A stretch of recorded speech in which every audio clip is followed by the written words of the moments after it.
Hello friends, welcome to जानी talks. तो आज की इस वीडियो में दोस्तों ये जो मॉक टेस्ट है ये 37 रहने वाला है एचपी पुलिस कांस्टेबल एग्ज़ाम के लिए। और दोस्तों आज की इस वीडियो में 45 प्लस जो प्रश्न हैं आपको सही करने ही होंगे, तब आपकी सिलेक्शन जो है वो होने के चांसेस हैं। और दोस्तों इससे पहले की अगर 36 क्लासेस आपने नहीं देखी हैं तो आप हमारे चैनल की प्लेलिस्ट में जाकर देख सकते हैं। एचपी पुलिस कांस्टेबल एग्ज़ाम नाम से होगी, वहां पर आप अन्य वीडियो को देख सकते हैं और अपनी तैयारी को बूस्टअप कर सकते हैं। तो चलिए शुरू करते हैं पहले प्रश्न से। पहला प्रश्न है दोस्तों साइंस सेक्शन से, प्रकाश का रंग निश्चित किया जाता है। ऑप्शन है वेग द्वारा, आयाम द्वारा, तरंगदैर्ध्य द्वारा या फिर आवृत्ति द्वारा। तो दोस्तों जो प्रकाश का रंग है वो निश्चित किया जाता है वेवलेंथ के द्वारा, यानी कि तरंगदैर्ध्य के द्वारा। ऑप्शन सी जो है वो सही हो जाएगा, तरंगदैर्ध्य के द्वारा। ऑप्शन सी करेक्ट हो जाएगा। अगला प्रश्न है, एक उत्तल लेंस को जब पानी में डुबोया जाता है तो उसकी क्षमता क्या होती है? घटती है या फिर बढ़ जाती है या फिर अपवर्तित रहती है या फिर इनमें से कोई नहीं? तो दोस्तों इसका जो सही उत्तर हो जाएगा वो हो जाएगा ऑप्शन जो ए है वो सही हो जाएगा। एक उत्तल लेंस जो है जब उसको पानी में डुबोया जाता है तो उसकी जो क्षमता है वो घट जाती है। तो ऑप्शन ए करेक्ट हो जाएगा, घट जाती है। और दोस्तों उत्तल लेंस जो होता है इसकी जो पावर होती है वो पॉजिटिव में होती है और जो अवतल लेंस होता है उसकी नेगेटिव में होती है। अगला प्रश्न है, समान आवेशों में होता है। तो आपको बताना है समान आवेशों में क्या होता है? आकर्षण, असंजन, विकर्षण या फिर संसंजन। तो दोस्तों जो समान आवेश होते हैं उनमें होता है विकर्षण। ऑप्शन सी जो है वो सही हो जाएगा, विकर्षण। अगला प्रश्न है, रक्त में शर्करा की मात्रा को कम करने के लिए कौन इनमें जिम्मेदार है? कौन सा हार्मोन? तो दोस्तों रक्त में शर्करा की मात्रा को कम करने के लिए जो जिम्मेदार हार्मोन है इन ऑप्शन में से, तो इसका ऑप्शन जो सी है वो सही हो जाएगा, इंसुलिन हार्मोन। ऑप्शन सी जो है वो सही हो जाएगा। और दोस्तों आप कमेंट करके बताएं जो इंसुलिन हार्मोन है वो कहाँ से स्रावित होता है। अगला प्रश्न है, रक्त में शर्करा की मात्रा को बढ़ाने के लिए उत्तरदायी है।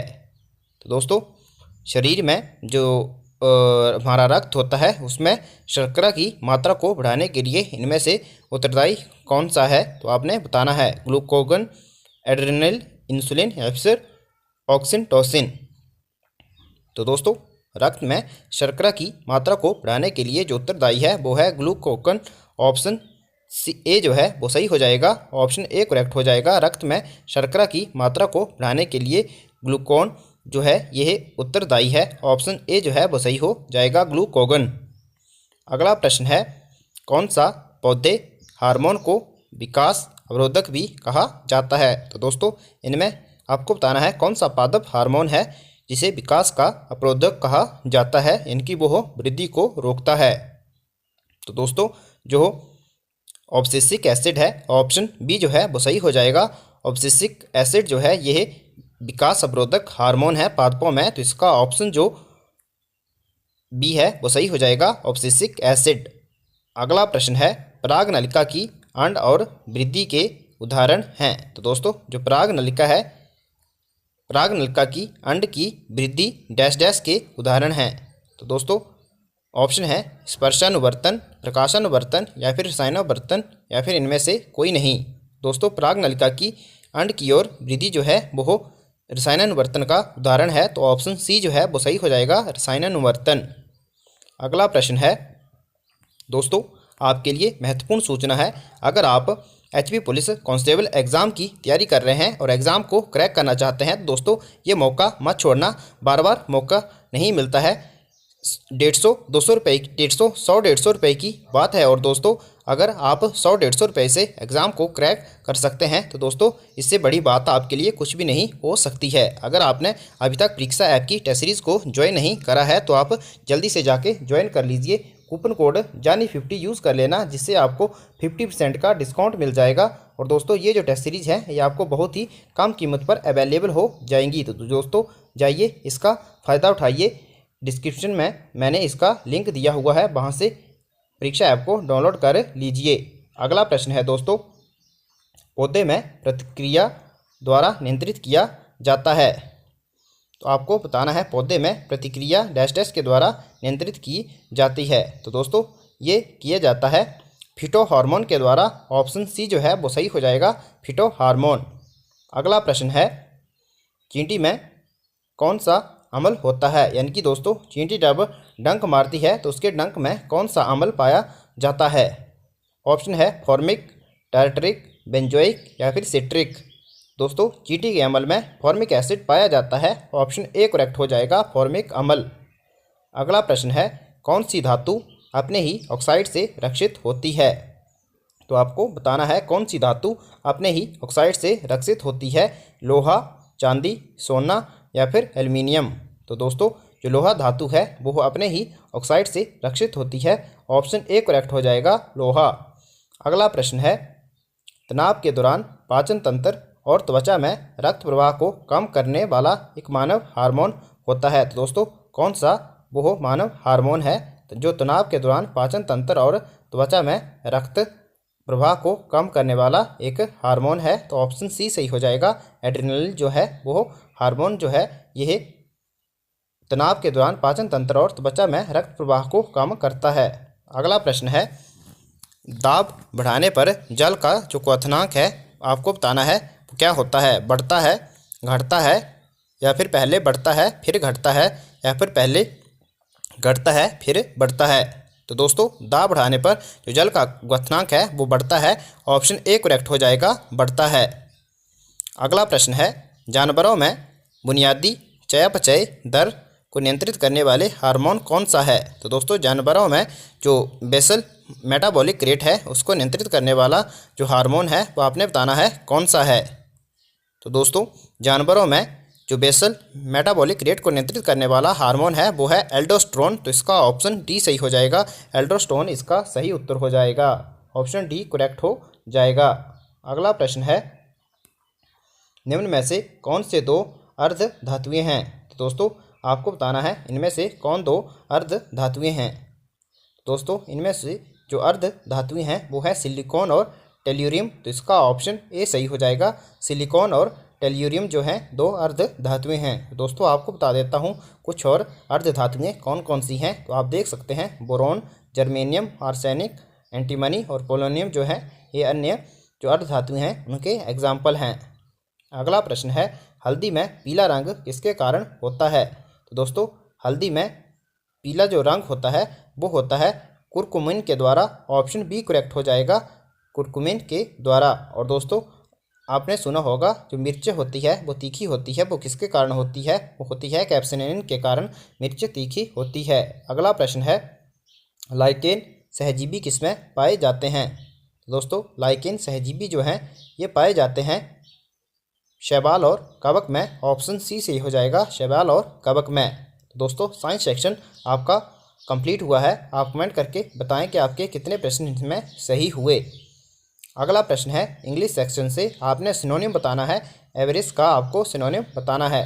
दोस्तों एवरेज का जो सिनोनिम होता है वो आप कमेंट करके बताएं। एवरेज का अर्थ होता है दोस्तों लोभ या लालच। तो इसका सिनोनिम हो जाएगा ग्रीड। ऑप्शन सी करेक्ट हो जाएगा, ग्रीड। अगला प्रश्न है, कमोशन का आपको सिनोनिम बताना है। कमोशन का अर्थ होता है दोस्तों जैसे अशांति या फिर डिस्टर्बेंस। तो ऑप्शन सी करेक्ट हो जाएगा, डिस्टर्बेंस जो है वो कमोशन का सही सिनोनिम हो जाएगा। अगला प्रश्न है, काफ़ी आसान प्रश्न लिए हैं दोस्तों, ऐसे इजी तो नहीं बोल सकते लेकिन मॉडरेट लेवल का यह मॉक टेस्ट है दोस्तों। इसमें आपका स्कोर जो है 45+ तो होना ही चाहिए। अगला प्रश्न है, एंटोनिम ऑफ ससेप्टिकल का आपको दोस्तों एंटोनिम बताना है। तो दोस्तों ससेप्टिकल का जो हो सही एंटोनिम हो जाएगा वो हो जाएगा क्रेडुलस। ऑप्शन ए करेक्ट हो जाएगा। ससेप्टिकल का अर्थ होता है दोस्तों जैसे अंधविश्वासी, अविश्वासी, जैसे जिसके ऊपर विश्वास ना किया जा सके। और क्रेडुलस जो होता है ये होता है दोस्तों जो हो जिस पर विश्वास किया जा सके। अगला प्रश्न है, एंटोनिम ऑफ परफिडियस। तो दोस्तों परफिडियस का दोस्तों आपको सही एंटोनिम बताना है। तो दोस्तों परफिडियस का अर्थ क्या होता है? वो होता है धोखेबाज। तो इसका ऑप्शन एंटोनिम जो हो जाएगा वो हो जाएगा लॉयल। लॉयल होता है दोस्तों वफादार। ऑप्शन ए करेक्ट हो जाएगा, लॉयल। अगला प्रश्न है, आपको इडियम्स का इस इडियम का सही मीनिंग बताना है। टुक अप द कटजल्स, इस इडियम का आप मीनिंग बताएं। तो दोस्तों ऑप्शन है discuss the problem, answer the question, took up defence या फिर एक्सेप्टेड रिस्पॉन्सिबिलिटी। दोस्तों इस इडियम का जो सही मीनिंग हो जाएगा टुक अप द गडजल्स, इसका सही मीनिंग हो जाएगा took up defence. Option C correct हो जाएगा, टुक अप डिफेंस। अगला प्रश्न है, आपको इस इडियम का मीनिंग बताना है लोब्स एंड फिशेज। ऑप्शन है ए फ्रूगल मील, मटेरियल गेन्स, कॉन्टिनेंटल ब्रेकफास्ट या फिर फास्ट फूड। तो दोस्तों लोब्स एंड फिशेज का जो मीनिंग हो जाएगा सही वो हो जाएगा continental breakfast. Option C correct हो जाएगा, कॉन्टिनेंटल ब्रेकफास्ट। अगर दोस्तों आप इस वीडियो की पीडीएफ चाहते हैं तो आप हमारे टेलीग्राम चैनल को ज्वाइन कर लेना, जिससे आपको ये पीडीएफ मिल जाएगी। इसका जो लिंक है मैंने टेलीग्राम चैनल का वो डिस्क्रिप्शन में दिया है, तो आप वहाँ से टेलीग्राम चैनल ज्वाइन कर लेना और वहाँ से पीडीएफ को डाउनलोड कर लेना। अगला प्रश्न है टू बी ऑन टेंटरहुक्स। तो आपने इसका सही अर्थ बताना है, इस इडियम का सही अर्थ बताना है टू बी ऑन टेंटरहुक्स। दोस्तों टू बी ऑन टेंटरहुक्स का जो सही मीनिंग हो जाएगा वो हो जाएगा दोस्तों to be in a state of suspense. तो ऑप्शन सी सही हो जाएगा। अब आगे प्रश्न है वन वर्ड सब्स्टिट्यूशन से। दोस्तों आपको बताना है ए प्लांट, रूट और जर्नी, उसके लिए वन वर्ड क्या होगा। ए प्लांट, रूट और जर्नी। तो दोस्तों ए प्लांट, रूट और जर्नी, इसके लिए वन वर्ड होगा इटिनरी। ऑप्शन बी जो है वो सही हो जाएगा, यात्रा। तो ऑप्शन बी जो है वो सही हो जाएगा। अगला प्रश्न है one who runs away from justice और द लॉ। उसको क्या कहा जाता है दोस्तों, जो जस्टिस और लॉ से भागता है उसे कहा जाता है फ्यूगिटिव। ऑप्शन सी जो है वो सही हो जाएगा, भगोड़ा। ऑप्शन सी जो है वो सही हो जाएगा, फ्यूगिटिव। अगला प्रश्न है the noise from upstair prevented मी। तो आपको बताना है दोस्तों इस ब्लैंक जगह पर क्या आएगा। The noise from upstair prevented me from sleeping. Option B जो है वो सही हो जाएगा, फ्रॉम स्लीपिंग का यहाँ पर यूज़ किया जाएगा। ऑप्शन बी करेक्ट हो जाएगा। अगला प्रश्न है C insisted dash dash paying for the drinks. तो आपने बताना है यहाँ पर टू, फॉर, ऑन या फिर एट का प्रयोग किया जाएगा। तो आप बताएं C insisted dash dash paying for the drinks, C insisted on paying for the drinks. तो ऑप्शन सी जो है वो सही हो जाएगा, ऑन का इस्तेमाल किया जाएगा। अगला प्रश्न है I am having difficulty dash dash my visa processing. Option in, with, either, could be use hair या फिर एट। तो दोस्तों I am having difficulty with my visa processing. तो ऑप्शन बी जो है वो सही हो जाएगा, विद का इस्तेमाल किया जाएगा। अगला प्रश्न है the audience listen to her in dash dash attention. तो आपने बताना है यहाँ पर किसका इस्तेमाल किया जाएगा। तो दोस्तों the audience listen to her in rapt attention. Option A जो है वो सही हो जाएगा, रैप्ट का इस्तेमाल किया जाएगा। अगला प्रश्न है this is A dash dash story made of makeup, made up या फिर मेकऑफ। तो आपने बताना है यहाँ पर किसका इस्तेमाल किया जाएगा। दोस्तों दिस इज ए, आपने बताना है made up story. Option C जो है वो सही हो जाएगा, this is a made up story.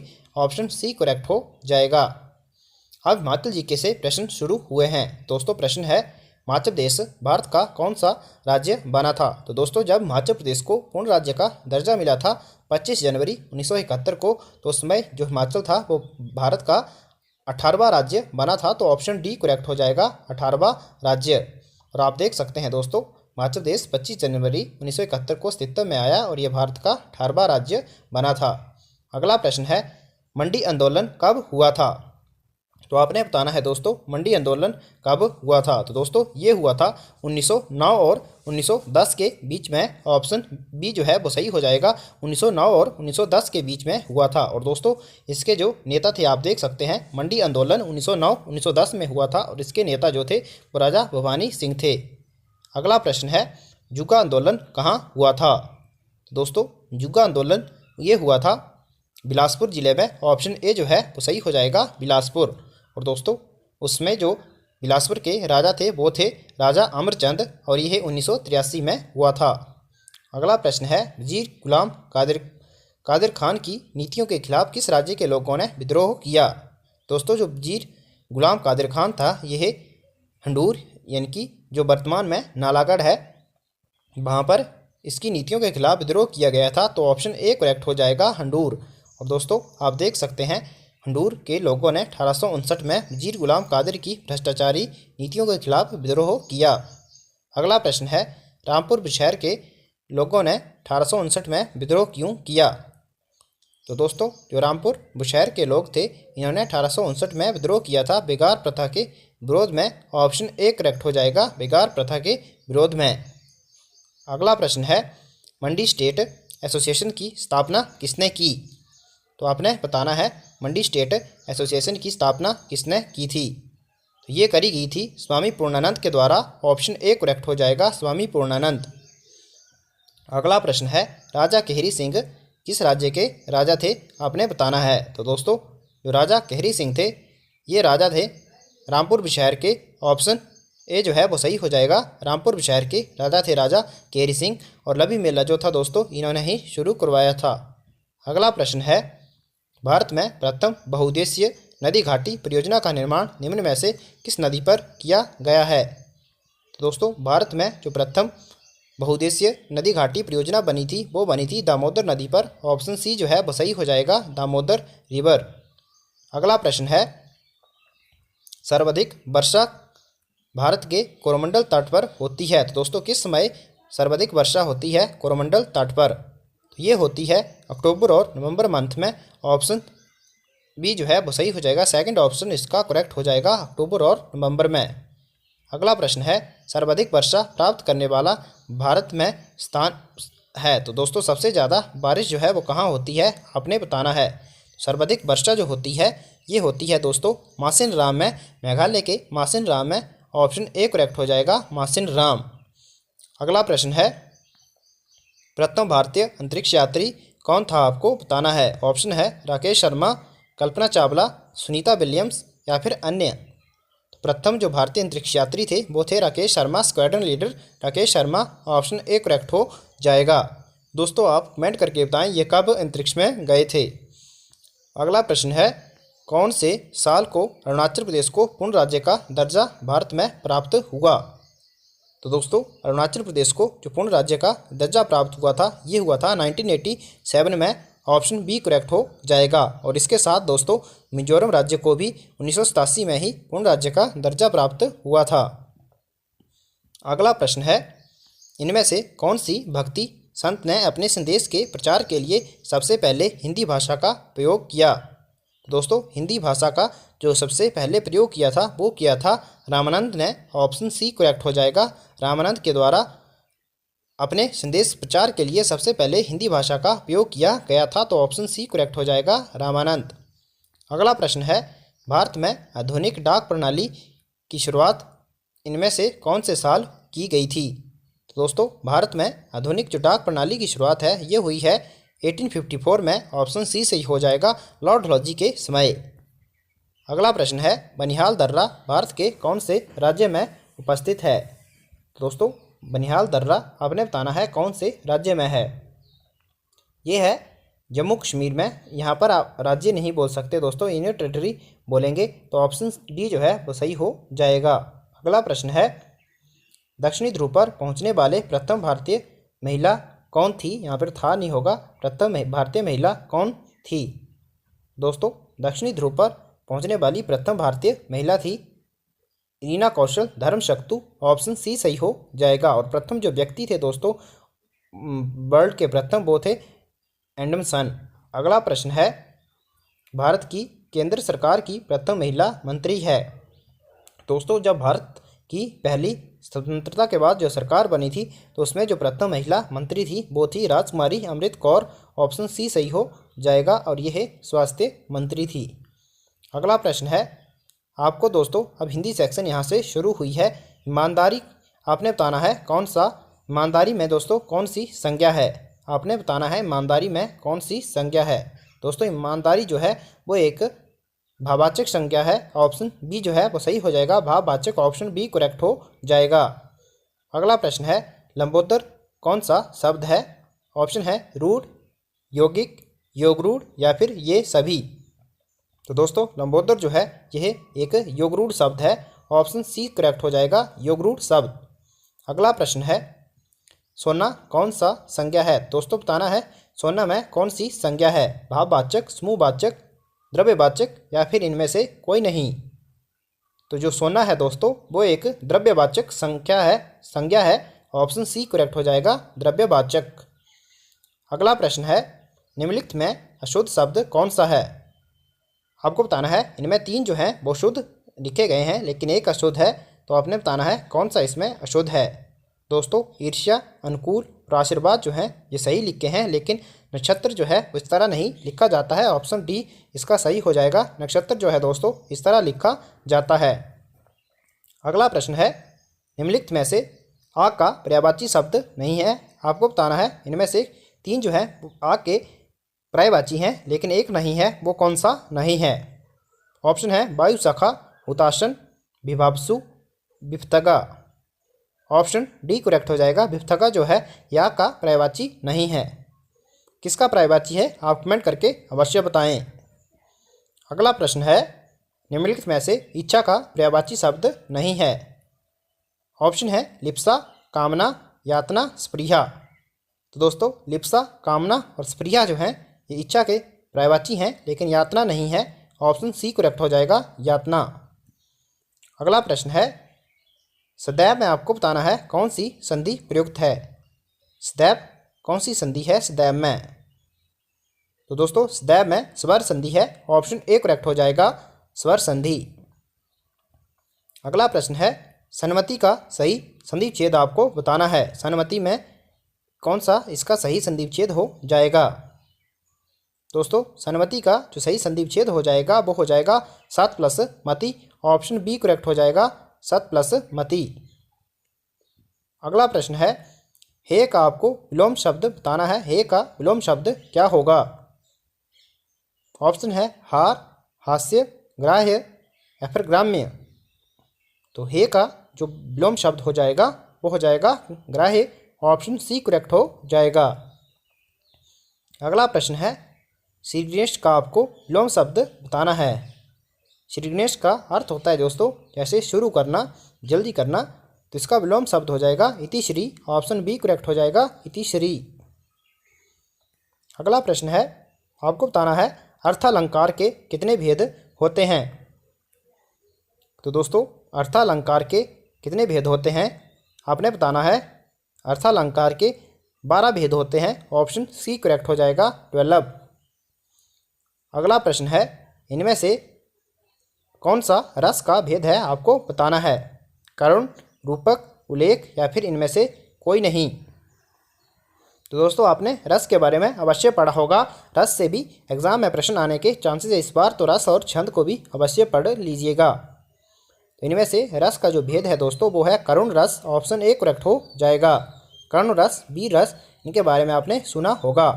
अगला प्रश्न है, स्थान के आधार पर बताइए कि मूर्धन्य व्यंजन कौन से हैं।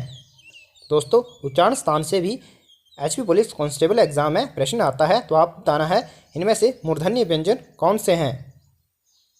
तो दोस्तों इनमें से जो मूर्धन्य व्यंजन है ऑप्शन सी जो है वो सही हो जाएगा। ड और ढ जो है ये मूर्धन्य व्यंजन हैं और ग और घ जो हैं ये हैं कंठ।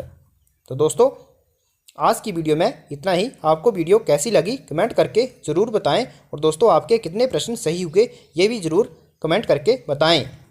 Thanks for watching. God bless you all.